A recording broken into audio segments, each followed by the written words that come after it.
What can produce suboptimal function from a GLP-1 standpoint is a wide range. Let's look at it in four categories. Let's look at medications, nutrition, lifestyle choices, as well as treatments.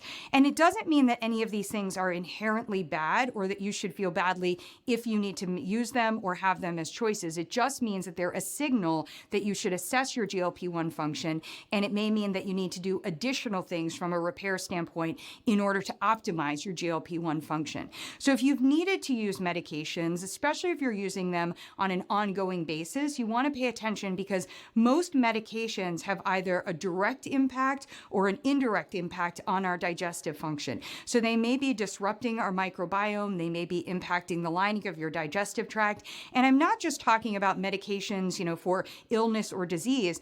I'm talking about things that are very common, like over-the-counter remedies. Think about what we call your NSAIDs, your non-steroidal anti-inflammatories. So think about Tylenol and aspirin, but also think about things like Tums and Rolaids and antacids, Pepcid, Zantac, those ones, as well as think about things like hormone replacement therapy or hormones that we're using for beneficial purposes, to help support fertility and other things.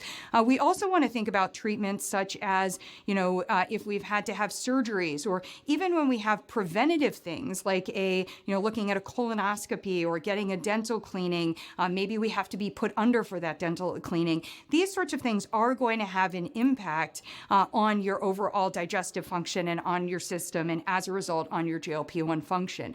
Another area to think about is your nutrition. If you have nutrient insufficiencies, as well as if you have excesses or frank deficiencies, those can certainly be impacting your GLP-1 function. From a digestive standpoint, if we're not able to break down foods into usable nutrients, that's also going to be a factor.